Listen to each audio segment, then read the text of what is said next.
Hi hello welcome back. വീട്ടിൽ pineapple ഉണ്ടെന്നുണ്ടെങ്കിൽ വളരെ സിമ്പിളായിട്ടും അതുപോലെ തന്നെ ടേസ്റ്റി ആയിട്ട് ഉണ്ടാക്കിയെടുക്കാൻ പറ്റുന്ന ഒരു അടിപൊളി പുഡിംഗ് റെസിപ്പിയാണ് ഇന്ന് ഷെയർ ചെയ്യുന്നത്. അപ്പോൾ വീഡിയോ സ്കിപ്പ് ചെയ്ത് കാണാൻ ഇഷ്ടം ലൈക്ക് ചെയ്യണം, ഷെയർ ചെയ്യണം.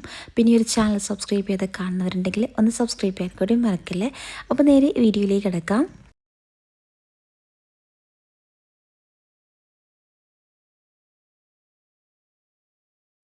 ഈ ഒരു പുഡിംഗ് ഉണ്ടാക്കിയെടുക്കാൻ വേണ്ടിയിട്ട് നമുക്ക് ആദ്യം ഇതുപോലെ പൈനാപ്പിൾ ചെറുതായിട്ട് ഇതുപോലെ ഒന്ന് കട്ട് ചെയ്തെടുക്കണം.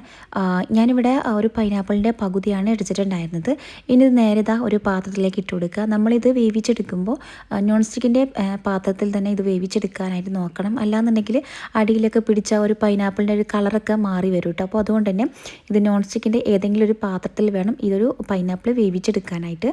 ഇനിയിപ്പോൾ നമുക്ക് ഈ ഒരു പൈനാപ്പിളിലോട്ട് കുറച്ച് പഞ്ചസാരയും കൂടി ആഡ് ചെയ്ത് കൊടുക്കാം.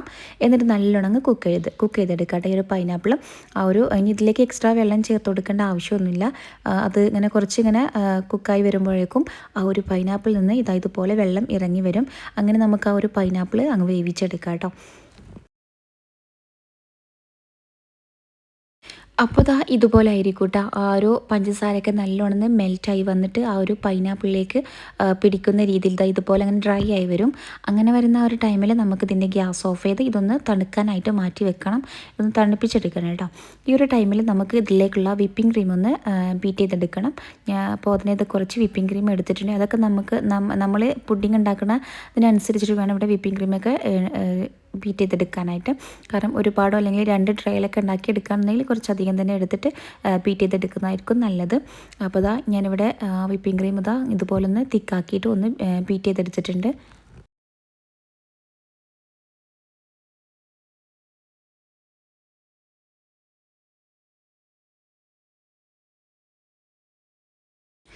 അടുത്തതായിട്ട് ഒരു പാത്രത്തിലേക്ക് കുറച്ച് പാൽ ഒഴിച്ചു കൊടുക്കുന്നുണ്ട്. ഇനി ഇതിലേക്ക് മധുരത്തിന് ആവശ്യമായിട്ടുള്ള പഞ്ചസാര അതുപോലെ തന്നെ മിൽക്ക് മെയ്ഡും ചേർത്ത് കൊടുക്കാം. ഞാനിത് അവിടെ കുറച്ച് വാനില എസൻസ് കൂടി ചേർത്ത് കൊടുത്തിട്ടുണ്ട്. പകരമായിട്ട് ഏലക്കാപ്പൊടി ഉണ്ടെങ്കിൽ അതും ചേർത്ത് കൊടുക്കാം കേട്ടോ.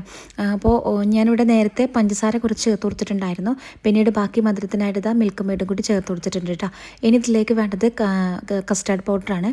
കുറച്ച് കസ്റ്റാർഡ്, അതായത് ഒരുപാടൊന്നും വേണ്ട, ഒരു ടേബിൾ സ്പൂണോ അല്ലെങ്കിൽ ഒരു 1.5 ടേബിൾ സ്പൂണോളൊക്കെ മതിയാവും കേട്ടോ. നമ്മളിത് ഒരുപാട് തിക്കായിട്ടല്ലേ ഉണ്ടാക്കിയെടുക്കുന്നത്. കുറച്ച് ലൂസിലാണ് ഈ ഒരു കസ്റ്റാർഡ് മിക്സ് ഉണ്ടാക്കിയെടുക്കുന്നത് കേട്ടോ. അപ്പോൾ നമുക്ക് ലെയറായിട്ട് ഉണ്ടാക്കിയെടുക്കുമ്പോൾ അതിൻ്റെ മുകളിലായിട്ട് ഒഴിച്ചു കൊടുക്കാനാണ്. അപ്പോൾ അതുകൊണ്ട് തന്നെ കുറച്ച് ലൂസിൽ വേണം ഈ ഒരു കസ്റ്റാർഡ് ഉണ്ടാക്കിയെടുക്കാനായിട്ട്. അപ്പോൾ അതുകൊണ്ട് തന്നെ കുറച്ച് പൊടി മാത്രം എടുത്താൽ മതി. അപ്പോൾ ഈ ഒരു കസ്റ്റാർഡ് പൗഡറും കൂടി മിക്സ് ആക്കിയത് നല്ലോണം തിളപ്പിച്ചെടുക്കണം. അപ്പോൾ പാലൊക്കെ തിളച്ച് വന്നിട്ടുണ്ട്. ഇനിയിപ്പോൾ ഒന്നുമില്ല, നമുക്ക് ഈ ഒരു പുഡിംഗ് ഒന്ന് സെറ്റ് ചെയ്തെടുക്കണം. അതിനായിട്ട് ഒരു പുഡിംഗ് ട്രേ എടുത്തിട്ടുണ്ട്. അതിലേക്ക് ആദ്യം തന്നെ ഈ ഒരു കസ്റ്റാർഡിൻ്റെ മിക്സ് ഒഴിച്ചു കൊടുക്കുക. ചൂടോടെ തന്നെ ഒഴിച്ചു കൊടുക്കുക കേട്ടോ. എന്നിട്ട് അതിൻ്റെ മുകളിലായിട്ട് ബ്രെഡ് വെച്ചിട്ട് ഒന്ന് സെറ്റ് ചെയ്തെടുക്കാം. ഇതിവിടെ ചൂടോടെ ഒഴിച്ചെടുക്കാൻ പറയുന്നത് ഈ ഒരു ബ്രെഡ് പെട്ടെന്ന് ഇങ്ങനെ സോക്കായി കിട്ടും. അതിന് വേണ്ടിയിട്ടാണ് നമ്മൾ ചൂടോടെ തന്നെ ഒഴിച്ചെടുക്കാൻ പറയുന്നത്.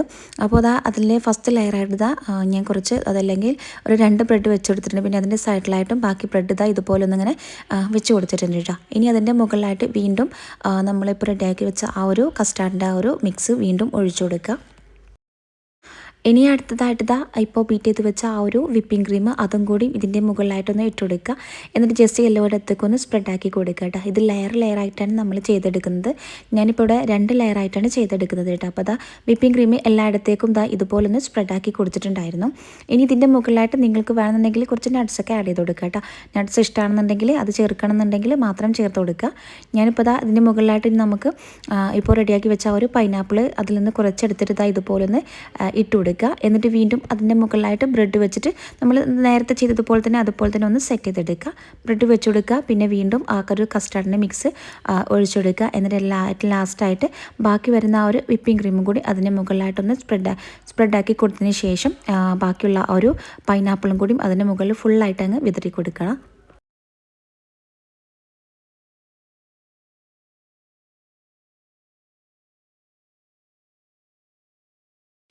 അപ്പോൾ ഇവിടെ പൈനാപ്പിൾ പുഡിംഗ് ഇവിടെ റെഡി ആയിട്ടുണ്ട്. നല്ല ടേസ്റ്റി ആയിട്ട് ഉണ്ടാക്കിയെടുക്കാൻ പറ്റുന്നൊരു കിടിലൻ പുഡിംഗാണ്. അത് മസ്റ്റായിട്ടും ട്രൈ ചെയ്ത് നോക്കുക.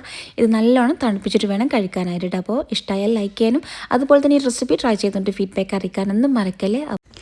അപ്പോൾ ഇതുപോലത്തെ സ്പെഷ്യൽ റെസിപ്പീസിനൊക്കെ വേണ്ടിയിട്ട് ഈ ഒരു ചാനൽ സബ്സ്ക്രൈബ് ചെയ്യുക. സബ്സ്ക്രൈബ് ചെയ്യുമ്പോൾ ബെല്ലൈക്കൺ പ്രസ് ചെയ്ത് ഓൾ എന്ന ഓപ്ഷനും കൂടി കൊടുക്കാൻ മറക്കരുത് കേട്ടോ. എങ്കിൽ മാത്രമേ ഞാനിടുന്ന വീഡിയോസിൻ്റെ നോട്ടിഫിക്കേഷൻ നിങ്ങൾക്ക് ലഭിക്കുള്ളൂ.